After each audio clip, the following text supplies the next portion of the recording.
जय Hind everyone. My name is Ashish and I welcome you all on my channel. आज हम पढ़ेंगे geography के बारे में। उसमें हम देखेंगे फिजिकल ज्योग्राफी, जिसमें कि lithosphere, hydrosphere, atmosphere and biosphere के अमालगमेशन से बना है और ह्यूमन बीइंग का क्या रिलेशन है विद देयर एनवायरनमेंट।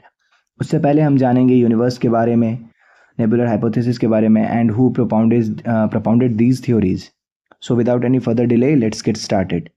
तो सबसे पहले हम बात करेंगे ज्योग्राफी टर्म की कि who coined the term geography.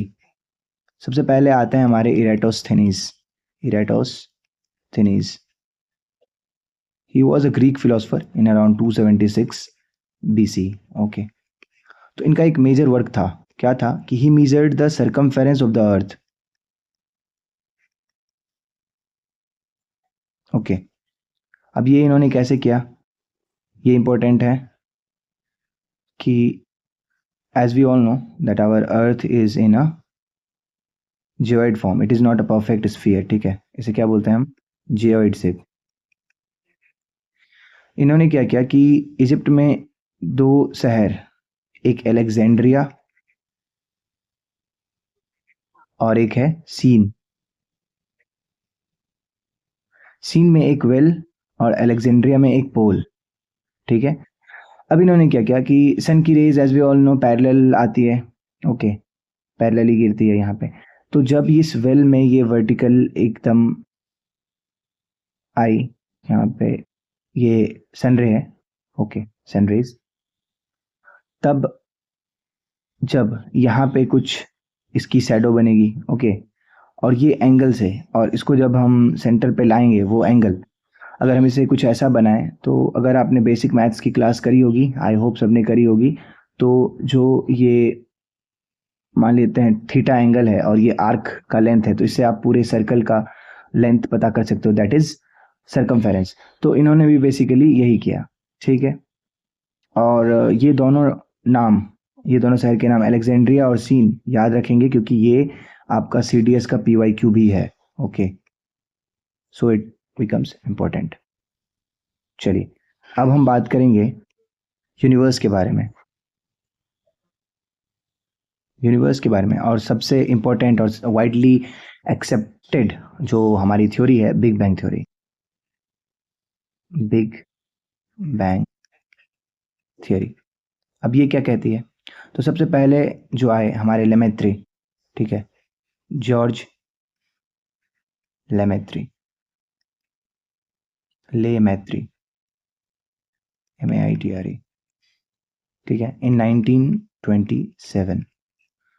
सो इन्होंने क्या बोला, इन्होंने दिया हमारा एक्सपेंशन ऑफ यूनिवर्स थ्योरी। ठीक है, यूनिवर्स का जो एक्सपेंशन है, एक्सपांडिंग यूनिवर्स हाइपोथेसिस।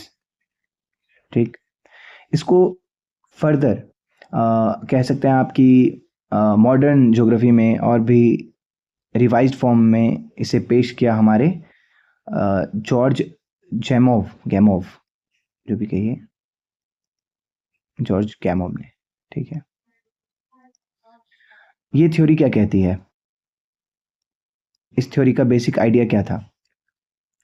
तो सबसे पहले एक प्राइमोर्डियल एटम था हमारा। ठीक है, एक प्राइमोर्डियल एटम, बहुत छोटा, नेग्लिजिबल वॉल्यूम के साथ। ठीक है, प्राइमोर्डियल एटम।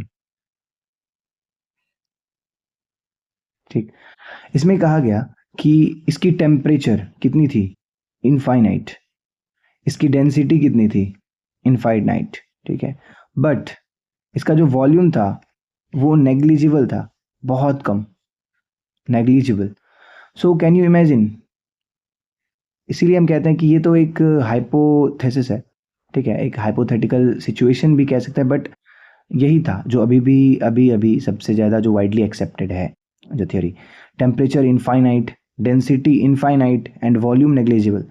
जब इसमें एक्सप्लोजन हुआ, ठीक है, इसमें जब एक्सप्लोजन होता है तब जाके बनता है हमारा यूनिवर्स। तो ये अभी भी कह रहे हैं कि जो आगे हम पढ़ेंगे, या फिर आप खुद से भी देख सकते हो हबल कांस्टेंट के बारे में, जिसमें कि आपको पता चलेगा कि यूनिवर्स इज स्टिल एक्सपांडिंग। ठीक है, तो उसमें जब इसको फिजिकली और मैथमेटिकली रिप्रेजेंट करते हैं तो हम इसे उस हिसाब से देख पाते हैं। ठीक है, तो इसका एक बलून वाला एग्जाम्पल भी दिया गया था ठीक है, बलून वाले एग्जांपल में कि ये बलून है अगर, और यहाँ पे हमारे मान लीजिए पॉइंट्स हमने बनाए, ठीक है, ये हमारा गैलेक्सी है। तो जब हम बैलून में हवा देंगे और ये इसको और फुलाएंगे, ठीक है, तो क्या होता है कि जो ये डिस्टेंस है बिटवीन गैलेक्सीज, ये आप देखोगे कि इंक्रीज हो गया, ठीक है। लेकिन इसमें इसका एक ड्रॉबैक ये भी है कि जब हम इसको एक्सपांड करते हैं तो इसके टाइनी पार्टिकल जो है वो भी हम देखेंगे, वो भी एक्सपांड हो रहे हैं। पर ऐसा तो है नहीं, जो हमारे गैलेक्सी में जो प्लैनेट्स हैं, ठीक है, या जो स्टार्स हैं, या जो हमारा सोलर सिस्टम है कह लेते हैं, तो जो अर्थ है और हमारा सन है, इसके बीच की दूरी कितनी है? 149.5 मिलियन किलोमीटर, ठीक है।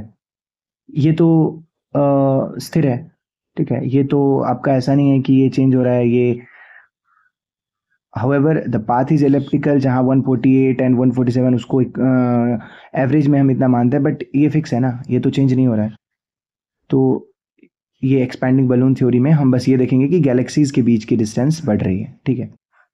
चलिए अब हम आते हैं नेबुलर हाइपोथेसिस के बारे में, ठीक है। नेबुलर हाइपोथेसिस, ठीक। तो अब हम देखते हैं नेबुलर हाइपोथेसिस के बारे में। तो सबसे पहले आते हैं Immanuel Kant. Immanuel Kant in around 1755, ठीक। इमैनुअल कांत, जी हाँ 1755, क्योंकि ये थ्योरी बिग बैंग थ्योरी से पहले आ चुकी थी। मतलब नेबुलर हाइपोथेसिस के हमारा सोलर सिस्टम कैसे बना, प्लैनेट्स कैसे बने, इनकी बात पहले चलती थी रादर देन यूनिवर्स की, ठीक है। तो इसे फर्दर इसको फर्दर किन ने रिवाइज किया, फिजिकली या मैथमेटिकली आप कह सकते हैं कि उन्होंने किया आपके हमारे लाप्लास ने, यस, लाप्लास, इन अराउंड 1796, ठीक। अब इस थ्योरी में क्या था वो हम देखते हैं। तो इसमें कहा गया कि नेब्यूला, विच इसमें कहा गया नेब्यूला जो कि नेब्यूला जो कि बना है hydrogen plus helium, sorry, hydrogen plus आपका हीलियम प्लस डस्ट, इससे, ठीक है। Nebula is nothing but a cloud, ठीक है, इन सब चीज़ों का क्लाउड, ठीक है। It is a cloud of the is equals to इनका क्लाउड, ठीक। तो कभी हमने जब यूनिवर्स की कोई इमेज देखी होगी तो हम ऐसे देखते हैं कि दिस काइंड ऑफ थिंग, ठीक है, और ये ल्यूमिनेटेड बॉडी होती है, ठीक है। तो इसमें बहुत ज़्यादा हीट होता है कोलिजन के कारण, हाइड्रोजन के कारण, हीलियम के कारण, ठीक है। अब इसमें क्या होता है कि जब ये हीट होता है और ये पार्टिकल्स मूव कर रहे होते हैं, मूव करते करते क्या होता है कि ये सब एक डिस्क शेप ले लेते हैं, ठीक है। नेबुला एक डिस्क शेप में बन जाता है और बीच में रह जाता है आपका एक प्रोटोस्टार, ठीक है। ये रह जाता है आपका एक प्रोटोस्टार, प्रोटोस्टार जिसे हम प्रोटोसन भी कह सकते हैं, प्रोटोसन, ठीक है। और ये पाथ में आपके बाकी के जो मैटर हैं वो आ जाते हैं, एंड इसी में रिवॉल्व करते करते करते करते करते करते सब एक राउंड शेप लेते हैं, और एक्रीशन से, ड्यू टू एक्रीशन, हमारे प्लैनेट्स बन जाते हैं, ठीक है। और फिर प्लैनेट्स, फिर हम बात करेंगे आगे, देखेंगे मून के फॉर्मेशन की एंड डिफरेंट थ्योरीज की। तो इस तरीके से हमारा नेबुलर हाइपोथेसिस भी समाप्त होता है, और हमने जाना कि नेबुला क्या है, नेबुलर हाइपोथेसिस क्या है, यूनिवर्स बिग बैंग थ्योरी क्या है, ठीक है, एरास्टोस्थेनीज और उनके वर्क के बारे में। और आगे नेक्स्ट चैप्टर में हम इसके आगे के बारे में बात करेंगे। तो तब तक के लिए जय हिंद, बाय बाय।